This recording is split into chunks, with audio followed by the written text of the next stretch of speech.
Olá, eu sou o pastor Gabriel, da Primeira Região Eclesiástica, e hoje nós vamos estudar sobre a missão, especificamente como desenvolver a missão transcultural. Eu trabalhei 3 anos na Igreja Metodista do Peru, estivemos trabalhando por 3 anos lá na missão peruana e esse ano justamente nós voltamos aqui para o Brasil.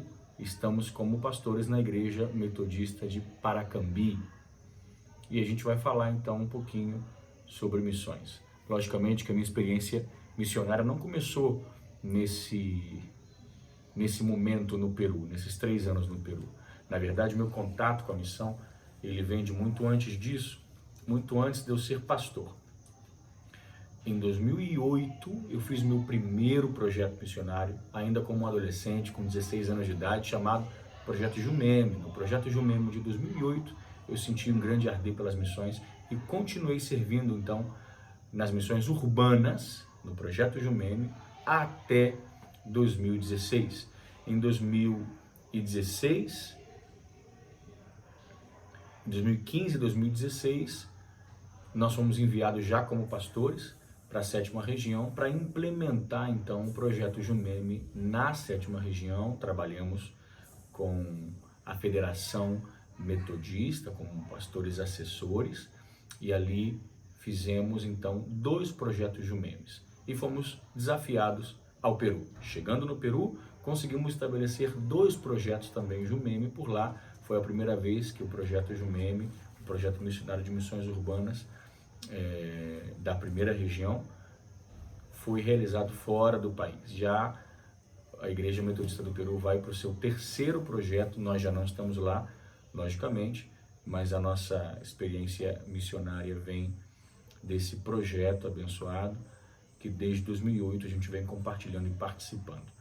Sempre na zona urbana, primeiro sendo participante, depois sendo liderança, depois na pastoral, executando um projeto do zero na 7ª região, logo depois experiência transcultural do Peru. Nós vamos falar exatamente como desenvolver a missão transcultural. Esse é o tema que nós vamos levar. Seja muito bem-vindo a essa aula, que Deus te abençoe. Eu não vou orar nesse momento, porque eu entendo que você já orou antes de começar. Nós também já oramos aqui antes de começar a nossa aula. Eu tenho certeza que Deus vai te abençoar. Deus tem muito para você. Antes da gente tocar o tema especificamente do transcultural, eu quero dar uma breve introdução geral da missão, do conceito, da etimologia, da palavra.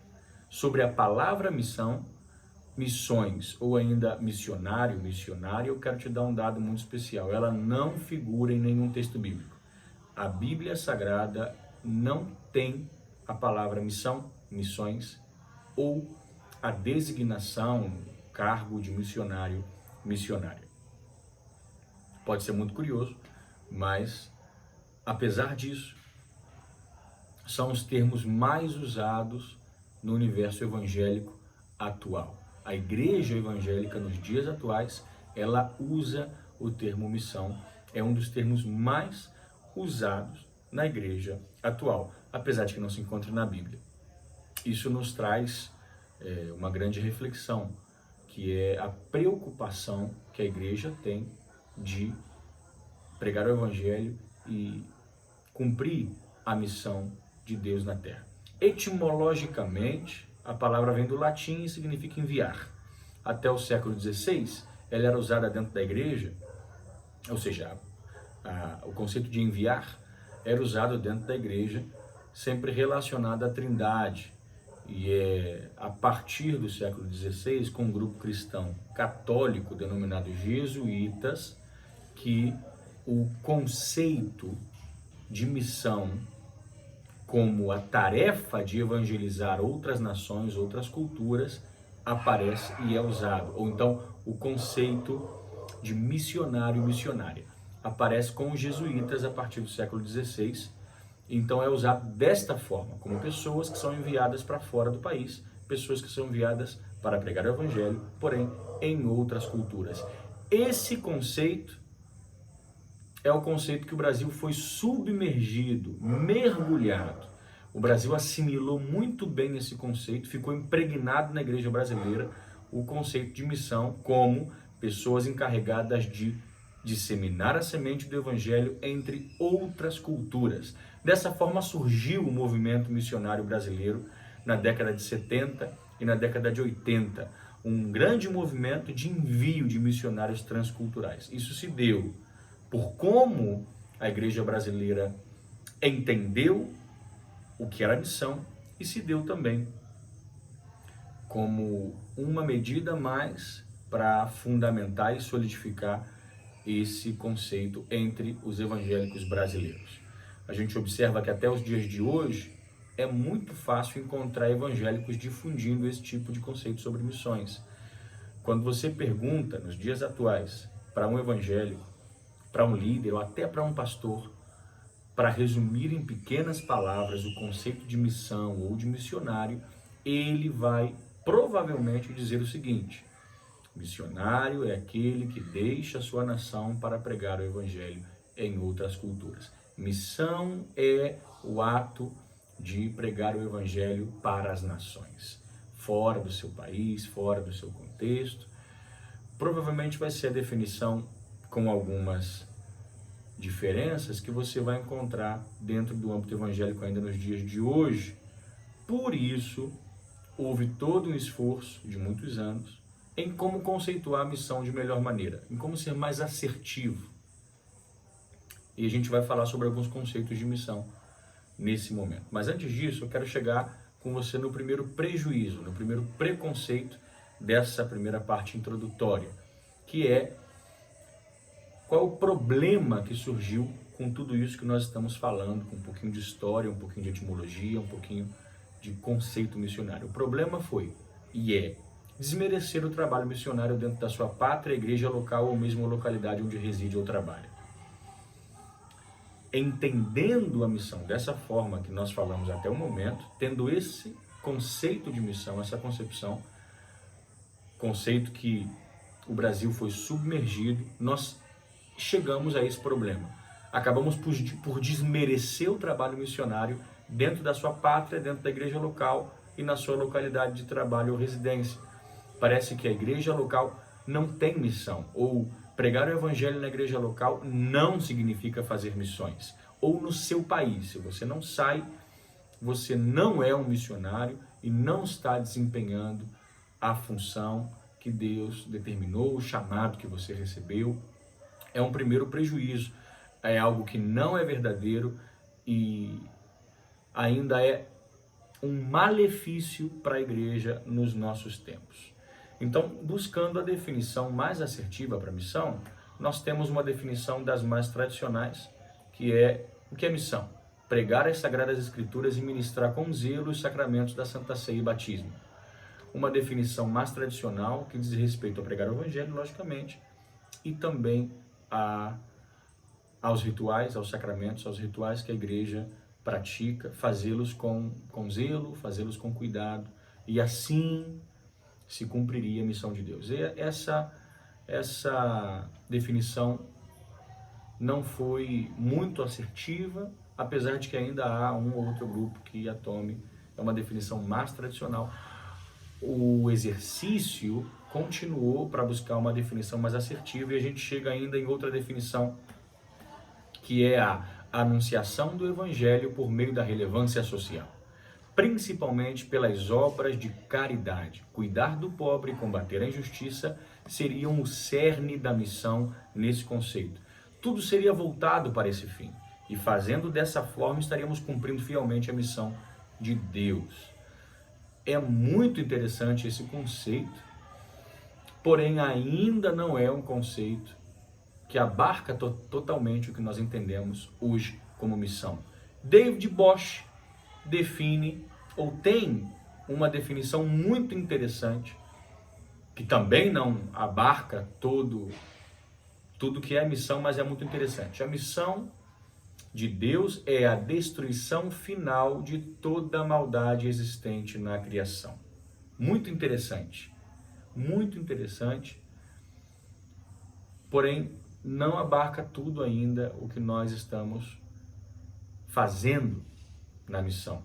David Bosch ainda diz o seguinte: David Bosch é um missionário muito conhecido, já falecido, um missionário que trabalhou na África por muito tempo, você pode buscá-lo para ler mais, um dos mais reconhecidos e estudados nos dias atuais para se falar de missão.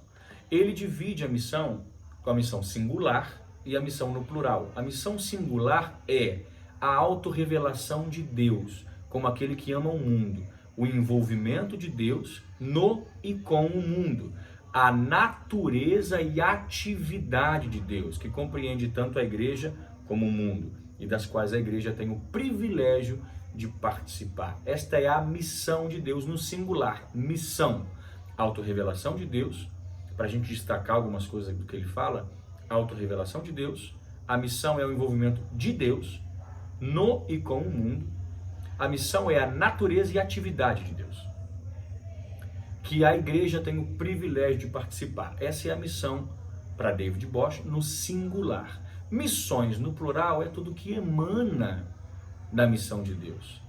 Já tem a ver com formas relacionadas ao tempo, lugar, necessidade e outras especificidades da missão. Então, existe uma missão no singular que é a missão de Deus, e as missões, elas emanam desta missão de Deus.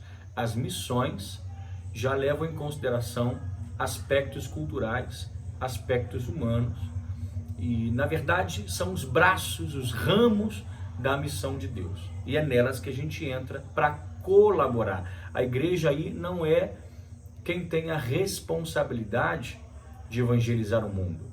A igreja já não é quem tem a responsabilidade de fazer a missão. A missão não pertence à igreja. Nessa nova conceituação, a igreja faz parte da missão. É o próprio Deus que se autorrevela, é o próprio Deus que tem como atividade principal ser conhecido de todos. Ele tem uma missão. E a igreja, como instituição, ela é parte da missão de Deus. É um privilégio para nós, como igreja, participar desse esforço de Deus de salvar toda a humanidade. A definição mais abrangente, de acordo com o movimento de Lausana, é a seguinte: missões significa ser testemunha do Senhor Jesus Cristo e de todo o seu ensinamento em todo o mundo e em todas as esferas da sociedade.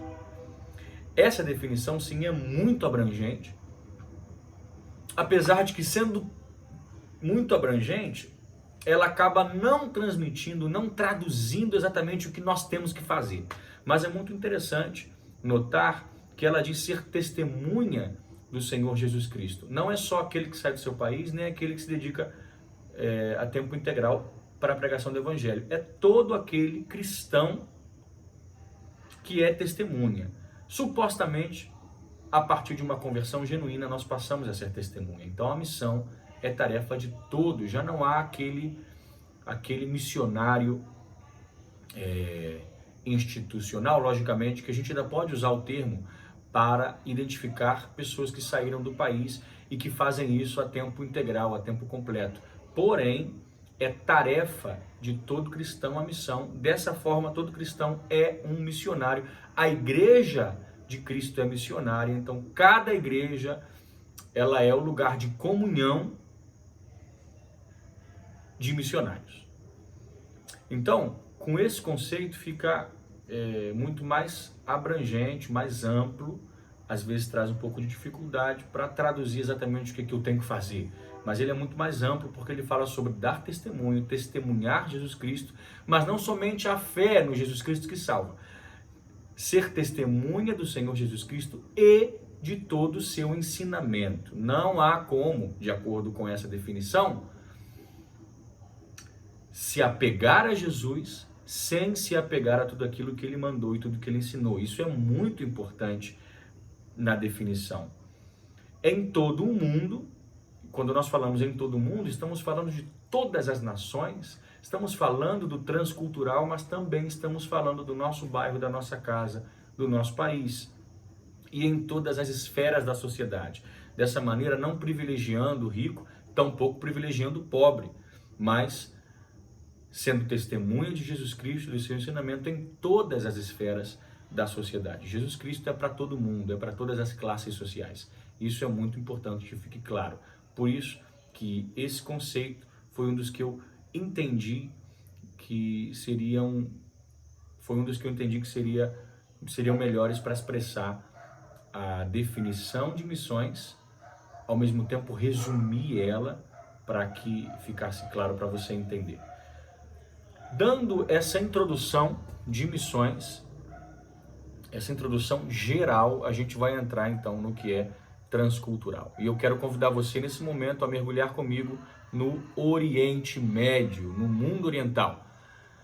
Nesse momento, a gente vai falar sobre a importância de olhar para o Oriente. Mirando no Oriente, o mundo do Oriente Médio, principalmente os muçulmanos, não podem ser negligenciados de maneira nenhuma na missão e devem ser nosso alvo nos dias atuais. Se você está se envolvendo com missões, se envolveu, vai se envolver com missões, você precisa entender que o Oriente Médio é um alvo atual, é um alvo específico, é um alvo grande da missão de Deus. Vou trazer para você alguns dados que vai, nesse momento, especificar um pouco mais isso e valorizar um pouco mais o que eu estou te falando. Você sabia que 3 das 4 maiores religiões do mundo se encontram na Ásia? Quais são as 4 maiores religiões do mundo? Hinduísmo, budismo, islamismo e cristianismo. A única religião ocidental, ou que tem muita abertura, que tem sua maior parte de adeptos no Ocidente, é o cristianismo. As outras 3 religiões estão lá no Oriente, lá na Ásia, que são hinduísmo, budismo e islamismo. São as outras 3 maiores religiões de todo o mundo. Informações da agência Portas Abertas. A agência Portas Abertas diz que no século XX foram assassinados mais cristãos por sua fé em todo o mundo do que em todos os séculos anteriores juntos. E esses assassinatos ocorrem fielmente, muito mais, no Oriente Médio, na zona dos radicais, dos extremistas, dos que nós chamamos com muito amor de terroristas. Não é? Outro dado importante, você sabia que a Igreja Católica reconheceu em 2008 que o número de muçulmanos em todo o mundo havia ultrapassado o número de católicos? Essa é uma informação relativamente antiga, porque é de 2008. Em 2008, a Igreja Católica já havia detectado que haviam mais muçulmanos no mundo do que os próprios católicos. Os maiores responsáveis por isso, em primeiro lugar, é a taxa de natalidade das mulheres muçulmanas. Elas têm pelo menos 3 filhos, podendo ter 4, 5, 6, e toda a família segue a mesma fé. Segundo maior motivo disso são as conversões ao islamismo por todo o mundo, principalmente na Europa, nos Estados Unidos. Tem muita gente, aqui no Brasil também, se convertendo, sendo convencidos a voltarem para a religião muçulmana. Por isso, por tudo isso que eu estou falando, você não pode olhar para o Oriente Médio com olhos comuns. Você precisa olhar para o Oriente Médio, você que tem uma visão missionária, você que entendeu que Deus está te despertando para isso, você precisa olhar para o Oriente Médio de uma maneira diferente, dando mais importância para ele, e você pode começar orando, você pode começar intercedendo para que haja conversões, para que os missionários pelo mundo no Oriente Médio sejam protegidos pelo Senhor, para que haja um avivamento e um despertamento missionário para essas zonas, porque é muito difícil encontrar missionários que queiram, que desejam ir para essas zonas. Você pode começar de uma maneira simples, dobrando o seu joelho e orando por essas pessoas e por essa situação. Cuidado com os quadros pintados. As notícias negativas sobre o mundo muçulmano dificultam o preparo e envio de missionários para essas áreas. Eu quero dizer para você o seguinte: existem quadros pintados. No Brasil há um quadro pintado. Sempre que a mídia fala dos muçulmanos, ela fala de atentados terroristas, ela fala do extremismo, as próprias mídias cristãs que nós temos pela internet, esses vários sites, falam sempre de extremismo e assassinato. A ideia é, muitas vezes, falando sobre os sites cristãos, comover a população para que a população possa orar mais e contribuir mais pelos muçulmanos, pelos missionários. A ideia dos sites, normalmente, é comoção. A ideia da mídia é alertar. A mídia quer alertar a sociedade para que não cheguemos num estado como esse, num regime totalitário, num regime desses que a gente está acostumado a ver por aí. Porém, essas informações que a mídia dá o tempo todo, e os sites também dão, elas dificultam o preparo e o envio de missionários para essas áreas. Você tem um número muito pequeno de missionários que desejam trabalhar no mundo muçulmano, budista ou hinduísta. A maioria dos missionários desejam trabalhar em outras áreas. A maioria do sentimento missionário no início é para trabalhar em outras áreas, porque o perigo, o medo é muito grande. Isso porque as notícias secularmente passadas são notícias do radicalismo. Mas eu quero trazer uma notícia para você diferente. 85% dos muçulmanos não são radicais e não estão de acordo com a interpretação dada pelos radicais. Então entenda bem, apesar de que os meios de comunicação vinculem sempre os muçulmanos ao terrorismo e à violência, você precisa entender que há uma grande população muçulmana esperando a pregação do evangelho, que vive em paz, que vive em tranquilidade, e essas pessoas também precisam ser alcançadas por Deus. Você sabia que o islamismo será a maior religião do mundo em 2070? Lógico que esses dados não estão considerando o trabalho silencioso de vários missionários pelo mundo que estão pregando o evangelho silenciosamente, sem nenhum tipo de protagonismo em países muçulmanos, e não está considerando também a sua vida, que está participando desse curso, que está sendo abençoado, que está sendo despertado para as missões. Nossa tarefa é que isso não se cumpra, mas de acordo com os números até esse momento, o islamismo será a maior religião do mundo em 2070. Esses dados devem arder num coração genuinamente missionário. Você deve sentir alguma coisa, você deve sentir um incômodo, você deve voltar os teus olhos para o mundo, para o Oriente Médio, de uma outra maneira a partir de agora. E aí, isso tudo que a gente falou até agora nos faz chegar num segundo prejuízo. A ênfase no radicalismo. A ênfase no radicalismo faz com que tenhamos poucos missionários dispostos a irem para essas zonas. A ênfase no radicalismo faz com que o medo, o temor tome conta do coração da população. A ênfase no radicalismo dificulta o preparo e o envio de missionários para esses lugares. E muitos dos missionários que são enviados, há outro problema também. Muitos missionários que são enviados para esses lugares, você não sabe se você está enviando um missionário com medo daqueles que ele deveria amar. Muitos dos missionários que são enviados para esse lugar, ou famílias, para esses lugares, países como Marrocos e muitos outros, você muitas vezes não tem segurança necessária para saber se você está enviando um missionário disposto a amar, um missionário disposto a abraçar, ou se você está enviando um missionário cheio de medo, por conta da mídia, por conta das redes sociais, por conta dos meios de comunicação que tem sempre trazido para nós como igreja, para nós como população brasileira, um padrão do muçulmano. um padrão do ser muçulmano que não condiz, eu quero afirmar para você, que não condiz com a realidade como ela realmente é.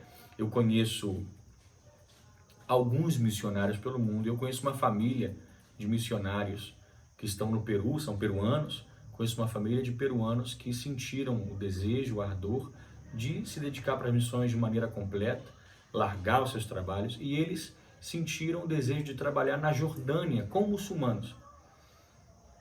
São meus amigos, me preocupei com eles, mas eles disseram que esse é o desejo do coração deles. Conhecem os riscos, mas é o que Deus tem despertado no coração deles. São pessoas convictas da missão de Deus, convictas do privilégio que é participar na missão, e eles querem participar dessa maneira. Nós estamos precisando de missionários e missionárias dessa forma, que recebam essa missão de trabalhar com os muçulmanos, mas não somente com eles, de trabalhar também com os hindus, de trabalhar também com os budistas. Quero deixar um versículo, dentre tantos, quero fazer você refletir num versículo que vai ajudar a gente a entender um pouco mais, que é 1 Pedro 3,15. A gente não vai falar da grande comissão, dos textos de Lucas 10 e outros textos da grande comissão, porque sempre que nós falamos de missão, nós falamos sobre eles. Eu tenho certeza que você já leu e releu várias vezes. Mas 1 Pedro 3,15 fala algo muito interessante que eu quero destrinchar um pouco com você. Antes, santificai ao Senhor Deus em vossos corações, e estais sempre preparados para responder com mansidão e temor a qualquer que vos pedir a razão da esperança que há em vós. O que acontece? Quando a mídia traz esse estereótipo de muçulmano ruim, radical, terrorista, violento, isso faz com que a nossa resposta não seja com mansidão, não seja com amor. O temor nesse texto, ele é referente, ele é relativo a Deus, não às circunstâncias que vamos encontrar. E toda essa conjectura que eu estou falando para você faz com que o amor que você deva ter para com os muçulmanos e para com todo o Oriente Médio seja substituído por um medo, um pavor, um pânico muito grande. E isso vai fazer com que a sua resposta não seja com mansidão, não seja com amor. Tem muita gente que pensa que trabalhar nesses países é muito difícil. Logicamente que é, eu estou de acordo, mas muita gente pergunta o seguinte: pastor, como eu vou pregar num país onde eu não posso falar de Jesus livremente? Nós temos nessas três religiões, hinduísmo, budismo e islamismo, nós temos países com diferenças em como tratam outras religiões. Então você tem países onde não pode haver cristãos. Os cristãos são perseguidos, presos pelas autoridades. Pode acontecer três coisas com os cristãos em países onde confessar outra fé é proibido. Você pode ser preso pelas autoridades, morto por um radical, na rua mesmo, ou expulso do país. Eles te dão 24 horas para você sair. A melhor alternativa dessas três é que você seja expulso do país, dá o seu jeito e saia. Mas existem outros países que trabalham de outra maneira. Lá no Oriente Médio existem outros países, por exemplo, como a Tailândia, que é um país budista. A Tailândia, por exemplo, ela permite cristãos, ela permite igrejas, inclusive, mas ela não permite que um budista seja evangelizado, ela não permite a pregação pública. Então, isso tem que ser levado na amizade, no carinho, mas pode existir um cristão naquele lugar, e uma pessoa pode sim declarar a sua fé. É diferente em cada país. Você precisa entender também que esse estereótipo que passam de islamismo não é assim, de terrorismo, de radicalismo, não é assim em todos os países. Por isso é importante você buscar muito, estudar muito, a gente vai falar disso depois, o país que você vai. Então, esse texto é interessante porque ele fala assim: você precisa responder com mansidão e temor a qualquer que vos pedir a razão da esperança. E a pergunta que muitas pessoas fazem é: Como eu vou pregar o evangelho num lugar que é proibido, que eu não posso falar em praça pública? Como eu vou pregar o evangelho num lugar onde eu não posso declarar a minha fé? É interessante um testemunho de um dos missionários conhecidos meus de Marrocos. Ele disse que trabalhava vendendo tapetes lá, tinha uma empresa para isso. E é interessante que você entenda o seguinte: é interessante que você entenda que os muçulmanos e o Oriente Médio de maneira geral, eles comem e bebem religião. Eles pensam na religião 24 horas. E é muito interessante o seguinte: no Marrocos você não pode pregar em praça pública, mas você pode, desde que você seja perguntado, você pode responder e você pode ser um cristão. Então ele disse o seguinte: muitas vezes vendendo tapetes e conhecendo pessoas, é muito comum que eles mesmos, vendo que você é estrangeiro, perguntem sobre a sua fé. E essa é a chave, essa é a porta aberta que você precisa ter para começar um diálogo sobre Cristo com essas pessoas. Então a gente pensa que vai ser muito difícil pregar o evangelho porque não podemos pregar da maneira que nós estamos acostumados com as missões urbanas que nós fazemos aqui. Lógico, nós não estamos falando de missões urbanas, estamos falando de missões transculturais. Então, logicamente que vai ser diferente do que fazer um ar livre. Mas não é tão difícil assim. Eles respiram a religião. E quando eles têm contato com o estrangeiro, normalmente a pergunta surge em algum momento. Qual é a sua fé? No que você crê? Por quê? E normalmente essa pergunta é fomentada com o testemunho que você dá de Cristo. Por isso, aquela definição de missão lá de trás vem a calhar aqui: ser testemunha de Jesus Cristo e de todo o seu ensinamento. Sendo testemunha, caminhando como ele caminhou, andando como ele andou, você vai despertar a curiosidade de outras pessoas do Deus que você serve, de qual é a sua fé. Então, não pense, não faça com que as coisas sejam mais difíceis. Já é muito difícil trabalhar na missão de Deus, mas graças ao seu Espírito, graças à sua misericórdia, nós conseguimos, Ele nos ajuda. Você não precisa fazer disso algo mais difícil. Vamos lá, vamos mudar um pouco agora de panorama. Eu quero falar com você o seguinte: os novos desafios não estão nos novos horizontes, mas nos já famosos e conhecidos. Eu quero responder uma pergunta nesse momento, saindo um pouco do mundo do Oriente Médio, e responder por que o continente europeu é um grande desafio missionário nos dias atuais. Você acha que o continente europeu é um grande desafio missionário, ou você acha que quem diz que é missionário e vai para o continente europeu, na verdade, está se achando e está querendo gastar o seu dinheiro e está querendo fazer turismo às custas da missão? Vamos lá. Por que o continente europeu é um grande desafio missionário? O continente europeu deixou de ser o centro do cristianismo há muito tempo. A reforma protestante vem de lá, a igreja metodista vem de lá, a igreja presbiteriana vem de lá, o calvinismo vem de lá. Ele foi o centro cristão por muito tempo, porém ele deixou de ser já. Nós temos muitos mais cristãos na América do Norte e na América do Sul. Esse dado deve ser visto de uma maneira muito peculiar para aquele que tem o coração nas missões.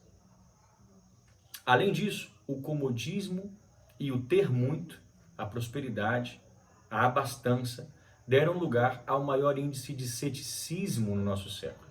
É alarmante o crescimento do número de pessoas que se dizem ateus no continente. Esse dado também deve trazer para você uma visão diferenciada sobre o continente europeu. É alarmante. Pessoas abandonando a fé, pessoas abandonando a religião dos pais e dos familiares, daqueles que viveram parte da reforma, daqueles que vieram dessa herança da reforma, dessa herança do calvinismo, dessa herança de Wesley, da igreja metodista, aqueles que criam, o avô, o tataravô, até o pai. É alarmante o que estão fazendo hoje, abandonando a fé da família, dos pais. Alarmante, famílias que estão gerando filhos, já nesse contexto, inclusive, do ceticismo e do ateísmo. Outra coisa que você precisa ter em mente é que o berço da reforma protestante, o centro da igreja cristã, anos atrás, hoje tem os templos mais vazios do mundo. Para quem já foi na Inglaterra, tem muitos pastores que já foram para a Inglaterra para estudar um pouco sobre o Wesley, sobre a igreja metodista, a maioria deles vem lamentando porque os templos estão muito bem localizados no centro das maiores cidades. Nós temos ruas com nomes de metodistas sendo reconhecido pela contribuição social no seu momento, porém, temos templo para 100, 200 pessoas, vazios em cada culto. E isso eu estou falando da igreja metodista na Inglaterra, mas a gente pode falar de maneira geral da Europa. Os templos estão vazios, as igrejas têm se enchido na América do Sul e as igrejas têm se esvaziado na Europa. Tem espaço para muita gente, mas já não tem fiéis para as suas reuniões. Isso tem que chamar muito a sua atenção, ao ponto de igrejas, templos serem vendidos e transformados em mesquitas. Você sabia disso? Muitos templos evangélicos na Europa já foram vendidos e transformados em mesquitas. Ou seja, a religião muçulmana tem crescido, a religião do Oriente Médio tem crescido, inclusive tem sido pregada na Europa, na América do Norte, na América do Sul, ao ponto de haver conversões tais para a necessidade de mesquitas. Pessoas, muçulmanos que viajaram, muçulmanos que vivem lá, famílias que estão estabelecidas lá, mas também para atender convertidos ao Islã. Estão se convertendo ao Islã um número grande de pessoas, ao ponto de que existem mesquitas em todos os lados do mundo, e ao ponto dessa situação complicada que a gente está vendo, igrejas que proclamam o Deus verdadeiro, Jesus Cristo, igrejas sendo vendidas para serem feitas de mesquitas. Isso é muito complicado. Isso precisa trazer para você algo no teu coração. Seu coração precisa pulsar por isso. Nós estamos falando sobre missões transculturais e eu quero que em nome de Jesus o teu coração comece a pulsar. Comece a pulsar pelo Oriente Médio, comece a pulsar pelo hinduísmo, comece a pulsar para trabalhar com os budistas, para trabalhar com os muçulmanos, comece a pulsar para trabalhar também na Europa. Então vamos lá, nós temos um terceiro prejuízo que eu quero explicar nesse momento. A maneira tradicional de se entender a missão não permite que o amor missionário seja voltado para o continente europeu. Na maneira tradicional de pensar, o missionário tem que ir a lugares inóspitos, empobrecidos e perigosos do mundo. Se não é assim, não é missão. Isso é uma mentira. Não tem que ser assim. Eu quero trazer para você um download de atualização. Pesca comigo aí. Precisamos urgentemente parar de pensar que os povos não alcançados estão somente nos lugares mais longínquos e inóspitos do mundo. E precisamos parar de olhar para as cidades europeias como apenas pontos turísticos. Se faz necessária uma atualização da maneira de fazer e entender a missão. O preconceito de que verdadeiros missionários são aqueles que vão para lugares pobres e muito perigosos precisa ser abandonado e substituído para um melhor cumprimento da vontade de Deus. Download de atualização baixando. Riqueza material não significa prosperidade espiritual. Grave isso. Por isso, países abastados e desenvolvidos não somente podem, como devem fazer parte dos nossos alvos missionários. Não é porque um país é rico, não é porque um país tem muito, que ele não precisa da pregação do evangelho. Riqueza material não significa prosperidade espiritual. Um país pode ser rico materialmente, porém pobre espiritualmente e necessitado da palavra e do agir de Deus. É necessário, para a gente fechar esse tema do transcultural, que você estude a religião, a política do local ao qual você quer ir, estude os costumes, as necessidades sociais que o lugar possa ter. É uma porta aberta a entender a necessidade social é uma porta aberta para ir para alguns países com radicalismo, com as portas fechadas. Você consegue, pela necessidade social, abrir uma instituição, uma ONG, por aí, pela necessidade social, você consegue se infiltrar para pregar o evangelho em muitos lugares. Então, é preciso estudar a religião, a política e as necessidades sociais. Só assim a sua missão vai ser eficaz. É preciso estudar essas coisas e amar as pessoas, o idioma e a cultura. Não somente estudar, mas amar as pessoas, o idioma e a cultura. Vão servir para você uma comida que você nunca comeu, mas eles vão servir o melhor. Eles vão querer receber você em casa e servir a melhor comida, o prato bandeira, e você precisa vencer tudo isso por amor de Cristo. Não somente comer, mas aprender a gostar, aprender a amar. O verdadeiro missionário é aquele que se acultura, é aquele que encarna a cultura do local onde ele está inserido. Jesus Cristo, quando veio ao mundo, ele veio ali com os judeus e ele encarnou toda aquela cultura, todas aquelas tradições. Por isso é importante que você encarne, estude bastante, ore a Deus para que você possa ter esse amor, para que você possa encarnar, para que você possa aprender. Você precisa encarnar. Esse é o termo que nós usamos no estudo missiológico, não me entenda mal. Você precisa encarnar a cultura a qual você foi inserido ou você quer se inserir. Não só comer, mas amar a comida. Não só falar, mas amar o idioma. Não só estar ali, mas amar estar ali. Você precisa amar aquele ambiente. Se é uma região montanhosa, você precisa amar, destacar isso para eles, porque eles precisam ver. É nessa empatia que você consegue o resultado da missão. Num lugar frio, mas que frio bom, você precisa amar o frio se você for para o frio, você precisa amar o calor se você for para o calor, você precisa valorizar tudo aquilo que é importante para eles, tudo aquilo que é da terra deles, valorizando isso, com essa troca de informações, com essa empatia, a sua missão vai ser muito bem feita. Eu espero que essa aula tenha sido abençoada, tenha sido boa, proveitosa para você. Que Deus te abençoe e desperte em você não somente o ardor missionário, mas que Ele desperte em você o ardor pelo Oriente Médio, pela Europa, que Ele te guie em nome de Jesus, que você possa realizar a missão, sempre entendendo que a missão é feita não somente com os pés que vão. Você pode começar a fazer missão agora. Talvez você não pode ir, mas a missão não é feita somente com os pés que vão para outros lugares, mas ela também é feita com os joelhos que se dobram para interceder e com as mãos generosas de pessoas que trabalham, de empresários, de pessoas que têm o seu salário e querem contribuir com a missão. Termino com um pensamento muito interessante de um missionário muito famoso. Uma vez um missionário foi perguntado sobre o seu chamado e disseram assim para ele. Ele era muito reconhecido, ele fez trabalho missionário em vários países e perguntaram para ele assim: quando você foi chamado para as missões? E ele respondeu da seguinte maneira: nunca. Eu nunca fui chamado para as missões. Eu só recebi uma ordem e cumpri. Ou seja, todos nós fomos chamados para a missão. Você recebeu uma ordem expressa na palavra de Deus para todo crente. Você não precisa mais do que isso. Você não precisa que um anjo apareça na sua casa. Você não precisa mais do que isso. Ele recebeu uma ordem e cumpriu. Você também recebeu essa ordem. Se você deseja cumprir, cumpra e Deus vai te abençoar. Em nome de Jesus.